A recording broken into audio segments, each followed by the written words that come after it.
Greetings and welcome to When There Is No Money, Part 2. This is a treatise by Byron Beers. Let's get to the topic here. And before we get started, just to remind everyone, this is strictly for the entertainment educational purposes of this YouTube channel, not to be used, misconstrued, mispurposed for anything other than that. So don't use for anything legal, lawful, business, tax, financial, or otherwise. So don't do this at home. Let's get started. So the Money Changers is the chapter we were going to start on. Just before that, I wanted to get set up for it right for anyone that trying to remember from the last part. But we could look at this. Here we go. This is a good part to leave off from to leave us with the right ideas that set up part 2, chapter 2, and part 2 for this presentation. When a government uses a paper currency, it is equivalent to a loan from the people. It is through the use of paper money that the issuer can obtain everything necessary for himself or itself without surrendering anything of comparable value in exchange. However, I contend that the issuer does have a moral obligation, in addition to a legal one, to those who provide the value or assets backing the paper currency. So think about this, a loan from the people. If we look at the same scenario from another perspective, whereby the people or property of the nation are the surety for the debts of a government, if it borrows standard money of intrinsic value, such as gold, then the surety has a claim against the principal debtor. An example, the government. The people would be the creditors, and the government the debtor to the people. And as we get into the Bouvier's here definition, debtors are also principal and surety. The principal debtor is bound as between him and his surety to pay the whole debt. And if the surety pay it, he will be entitled to recover against the principal. So that's from 1856. To bring that back into more modern times, I think it behooves us to consult Black's and look up surety in Black's law. So let's do that right now. All right, here we go. Surety. So this is quite an old term. From the 14th century, a person who is primarily liable for paying another's debt or for performing another's obligation. Zoom this in a little bit better here. Okay, that's much better. So it's a person, I don't say a man or woman, but a person who is primarily liable for paying another's debt or performing another's obligation. Primarily liable. So primary meaning from the start. Although a surety is similar to an insurer, very similar word here, right? One important difference is that the surety often receives no compensation for assuming liability. It'd be nice if insurers worked that way, huh? No compensation, you get it for free. A surety differs from a guarantor, who is liable to the creditor only if the debtor does not meet the duties owed to the creditor. The surety is directly liable. So let's see in a little bit more depth how that surety is directly liable. The words surety and guarantor are often used indiscriminately as synonymous terms. But while a surety and a guarantor have this in common, they are both bound for another person, yet there are points of difference between them which should be carefully noted. A surety is usually bound with his principal by the same instrument, executed at the same time and on the same consideration. So it sounds like the surety is contained in a contract from the inception here. He is an original promisor and debtor from the beginning, yes. and is held ordinarily to know every default of this principle. Usually the surety will not be discharged either by the mere indulgence of the creditor to the principal or by want of notice of the default of the principal, no matter how much he may be injured thereby. Wow, so the surety has a lot of liability here. Will not be discharged by the mere indulgence of the creditor to the principal or by want of notice of the default of the principal, no matter how much he may be injured thereby. On the other hand, the contract of the guarantor is his own separate undertaking in which the principal does not join. It is usually entered into before or after that of the principal, and is often founded on a separate consideration from that supporting the contract of the principal. So there's an individual contract with the guarantor, whereas a surety is usually contained in the original contract with the principal. Wow, so that's a very important distinction here. Bound with his principal by the same instrument. So both these here, bound for another person. And what do we have here? Okay, so we got a lot of good terminology here. So let's continue. A surety, and that's from 1905, from the Law of Suretyship and Guarantee. A surety in the broader sense is one who is liable for the debt or obligation of another, whether primarily or secondarily, conditionally or unconditionally. In other words, the term surety includes anyone who is bound on an obligation which, as between himself and another person who is bound to the obligee for the same performance, the latter obligor should discharge. So I love this kind of confusion here. So in other words, the term surety includes anyone who is bound on an obligation.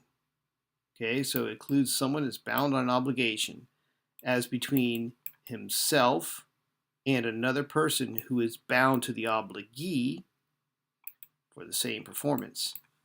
The latter obligor should discharge.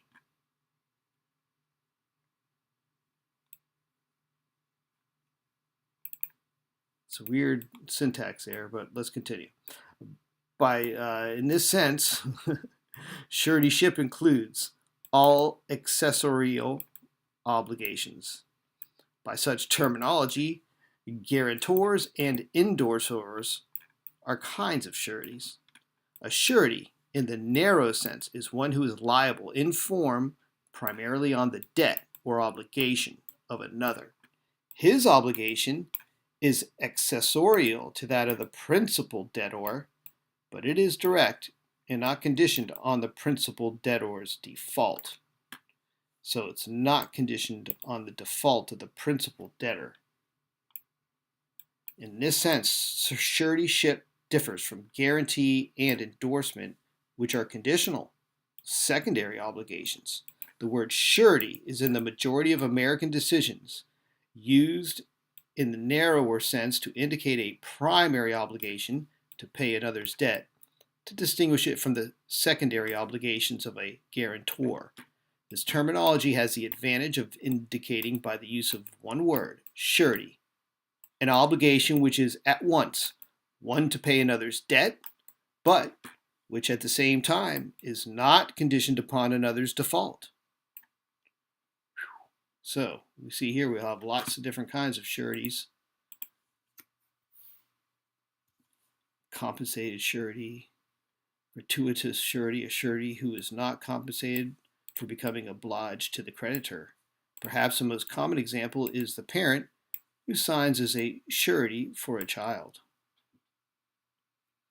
Surety of the peace, a surety responsible for ensuring that a person will not commit a future offense, is required of one against whom there are probable grounds to suspect future misbehavior. Oh my gosh. And there's voluntary surety, a surety who receives no consideration for the promise to act as surety, also termed accommodation surety. So we see a lot of Suretyship, the legal relationship that arises when one party assumes liability for a debt, default, or other failing of a second party. The liability of both parties begins simultaneously. So that's what we were saying there. It's part of the original conditions. In other words, under a contract of suretyship, a surety becomes a party to the principal obligation. 2. The lending of credit to aid a principal who does not have sufficient credit. The purpose is to guard against loss if the principal debtor were to default. The position or status of surety. So, there we go. We could go on for the real surety, suretyship by operation of law, and that can go on for quite a while. Let's get back to the topic before we digress any further. And just making sure the chat's working here. I don't see it moving there. If anyone's in there, just give a thumbs up or a hello, and just to know that we got the chat moving along here. And let's get back to the book. So reading this once again here, debtors are also principal and surety. The principal debtor is bound as between him and his surety to pay the whole debt. And if the surety pay it, he will be entitled to recover against the principal. The following is a scenario to help one understand the advantages for the issuer of paper currency. And now we're on to it. Number 2, Chapter 2, Money Changers. All right, thank you there, Big Stank. With dollars of intrinsic value like gold or silver, a loaf of bread bought the dollar. Or it could be said the dollar bought the loaf of bread. The transaction is finished. The bread, the gold, or the bread, the gold, or the silver all have value or utility beyond an exchange value. There we go. They have an intrinsic value. If I wanted a loaf of bread but did not have a dollar, I could offer a promissory note to the man, Mr. Bread. If Mr. Bread accepts the promissory note, I receive the loaf of bread. By today's legal definition, it can be said I purchased the loaf of bread with a promissory note. However, with standard money of intrinsic value, the transaction is not complete until Mr. Bread presents the note and receives a dollar from me. We could repeat the same scenario. Oops. Let me clear this here. We allotted them. Greetings to you. All right. We could repeat the same scenario with a bill of exchange, but must include a third party as the payor. If I gave Mr. Bread my bill of exchange for the loaf of bread, he would need to take the paper to another man, Mr. Banks, who has one of my dollars that he will give to Mr. Bread. Mr. Banks could be my agent or fiduciary holding my dollars, or he could be my debtor who would deduct $1 from the amount he owes me. If Mr. Bread decided to buy 5 pounds of wheat that was offered for sale for $1, Mr. Bread could offer Mr. Wheat the promissory note or bill of exchange he accepted from me. If Mr. Wheat agreed to accept the note or bill, Mr. Bread could sign his name on the back and an endorsement, and Mr. Wheat would then be the holder of the note or the bill. Jeez. So it's a third-party check now. Mr. Bread would no longer be holding a claim against me for $1. He exchanged the negotiable instrument for the wheat. He, by his endorsement of the delivery of the paper, had passed the right to receive $1 to Mr. Wheat. Neither of these exchanges of products would be complete, however, until Mr. Wheat got his dollar from me or Mr. Banks. Mr. Wheat could use the note or bill to purchase an item, resulting in a new holder which would have a claim for the dollar. In the meantime, I had received a loaf of bread, but I had not yet paid $1. I only gave a promise to pay $1. If either negotiable instrument had been presented and not paid, Mr. Wheat would probably be thinking Mr. Bread received his wheat, but he has failed to pay as promised. Mr. Bread would probably be thinking that I received his loaf of bread, but I did not honor my promise and pay the dollar, since the paper promising to pay failed to provide the dollar. The note or bill would then be said to be dishonored. It is dishonorable not to keep one's promise. Now, what happens if there are no dollars of intrinsic value in circulation? The negotiable instruments could keep on being used for countless transactions. For example, Mr. Wheat has my bill of exchange and needs a quart of milk. So he could offer it to Mr. Milkman. Oh boy. So Mr. Wheat's the one holding the bill, endorsed. Mr. Milkman could use that bill of exchange to get a bale of hay for his cows that produce milk. This instrument could just keep circulating. This instrument, and all others I might issue, would not have a redemption statement on them. So I would not need to ever pay $1 of gold or silver. Nice. All the participants above gave something of value, bread, wheat, milk, and probably their energy or labor to produce the bread, wheat, or milk, in exchange for paper used as money. They could all receive something of value for the paper if it were accepted by another merchant, but I create money out of nothing. To everyone else, the paper seems to serve the same purpose as money, except the issuer can, in fact, steal the labor and goods of those to whom he gives the paper for services or goods. The amounts showing on the papers I issued should represent liabilities to me. Otherwise, I am nothing more than a common thief stealing items of value and energy of those who put forth effort to produce the items or services I received. If I kept records, my books would be out of balance, showing I have not paid or given an asset or value for the things I received from others. All the paper I put into circulation would represent the debt I owe. Can you really buy something with paper that represents somebody's debt?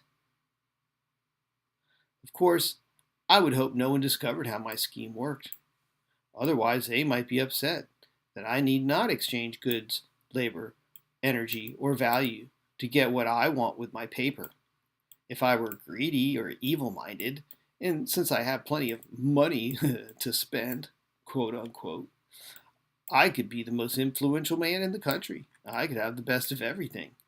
I could live like a king with all my land, houses, goods, furnishings, and services supplied by the people of the country. Zoom out here a little bit. There we go. I use the paper I put in circulation, and it serves as money for the people. I could gain great influence and prestige. I could influence elections by helping to promote certain candidates in elections, making sure my friends are judges in the courts. I could hire the best attorneys, own mass media companies. In effect, I could redesign society to fit my ideologies. Now, I must admit, historically, paper money tends to depreciate in value, so the people will need to work harder or more hours to maintain their lifestyle. I do not think they will realize, however, that part of the problem is that I am siphoning off their productivity, using this paper to obtain all that I have. My staff of servants, my armies of men and women to oversee my business affairs, and my grants to projects and universities for those who adhere to my ideals on how society should think and function. I could set up banks. People unknowledgeable about such matters, who don't know the difference between a dollar and a piece of paper, would come in to borrow dollars like before when there were dollars in circulation. If Mr. Needy comes in for a loan, I will have him sign a promissory note like before when there were dollars. And this will show he promised to pay my bank back in this paper currency I am circulating. Oh, geez. Mr. Needy will not realize that the promissory note he signs now serves as an asset to me. It is evidence of my right or claim in his property or his energy, allowing me to receive monthly payments or to foreclose on his assets, even though I had no dollars to loan him. All I can give Mr. Needy is unredeemable paper, or the equivalent in numbers I can add to his ledger or account. Mr. Needy will be out there working away to collect these papers I am circulating, so he can give them to me. Plus, I will add interest, so he will have to work extra hard. If I didn't charge him interest, he might begin to wonder why. It is the interest that will be the main ingredient in allowing my bank to foreclose on his assets. On top of all this, I can sell his promissory note since it has value. Any holder of the note would expect to receive paper money from Mr. Needy or the right to his assets if he becomes insolvent. Here's a neat idea. If I decrease the amount of deposits going into my bank by making fewer loans, which will occur if I raise interest rates, I can slow the economy down, making it more likely for me to get the borrowers farms, ranches, houses, businesses, or cars, due to the people failing to find enough paper money in society with which to pay me according to the terms of their notes. I can create economic cycles where there are times with plenty of notes in circulation and more loans with collateral, and times with fewer notes in circulation. By making fewer loans, I can control everything. This is like taking candy from a baby. Now, if I were king, I could legitimize this system so my paper money might be better accepted inside and outside my domain by claiming all the paper money is backed by the credit of the nation. The backing would need to come from the value of the labor of my subjects, whose names are recorded in the proper offices, and from the things of value the subjects have recorded in the various recording offices, surveys of the land, and the value of businesses in the realm of my kingdom. All these recorded things are expected to contribute in the form of taxes, of course, for the upkeep of the kingdom, for revenue for various departments of government overseeing this system, and to pay a fictitious debt that the government pretends to borrow. Naturally, all of this could be handled by the printing presses putting out paper money. However, the great use of taxation is to keep the subjects working, producing for the good of the nation. As paper money goes into circulation, it is best if I take money out of the way of interest payments and taxation from my subjects. Not only does this keep them busy making enough to pay interest and taxes, but it helps keep the paper money from decreasing in value even more than it does. Also, it is important that much of money being created comes from me or my government in order to keep up my influence and prestige, while keeping the people appreciative of this great benevolent government supplying the money to many. Well, you can see I have my hands full keeping this system operating smoothly. It would be good if you kept this information under your hat. Shh. I don't know how the people would handle the truth.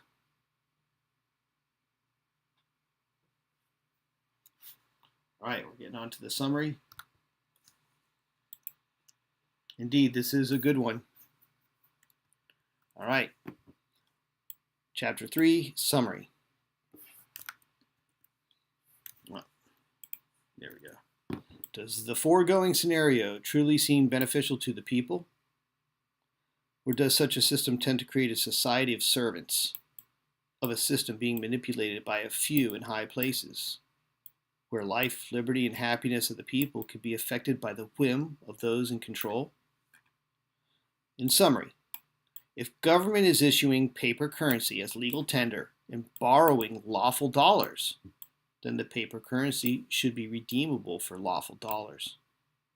If government is not borrowing lawful dollars but merely hypothecating the assets of property of the nation, then the only debt is to the people.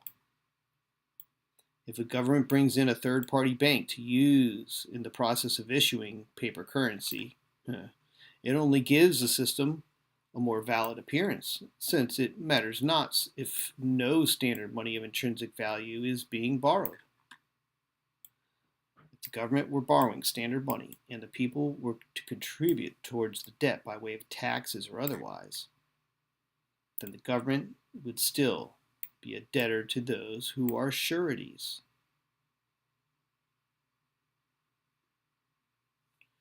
When the government of the United States issues bonds to the Federal Reserve and the Federal Reserve authorizes the printing of Federal Reserve notes or adds digits to an account of the government, is there really any borrowing of anything? It was reported by a valued source that someone sent in a request using a Freedom of Information Act to discover if any Federal Reserve notes were being backed by his or her straw man. She received pages of serial numbers of Federal Reserve notes. As this treatise is attempting to show, the money in circulation is based upon you or your assets. If there were gold or silver backing the money, then the paper should be redeemable.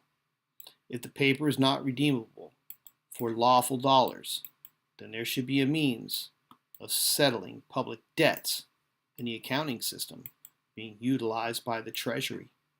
You, directly or indirectly, are the source of the paper medium representing money in circulation. The history of the Constitution and of the country indicates this power, paper currency, legal tender, was not intended to be exercised at all, but was reserved to the people. This is from 1870, legal tender cases. The trifling economy of paper as a cheaper medium, or its convenience for transmission, weighs nothing in opposition to the advantages of the precious metals. It is liable to be abused, has been, is, and forever will be abused in every country in which it is permitted. That was from Thomas Jefferson in 1813. Funny thing is here, its convenience weighs nothing in opposition to the advantages of precious metals, but in fact now even physically, a gram of gold weighs less than $100 bill and is valued more. So the dollar weighs more than a piece of gold that is valued at more. So if anything, whereas just shy of an ounce of gold was $20 a little over 100 years ago. Okay, so actually 100 years ago. It is a cruel thought that when we feel ourselves standing on the firmest ground in every respect, the cursed arts of our secret enemies, combining with other causes, should effect, by depreciating our money, what the open arms of a powerful enemy could not. Wow. The banks had the regulation of the safety valves of our fortunes and condense and explode them at their will.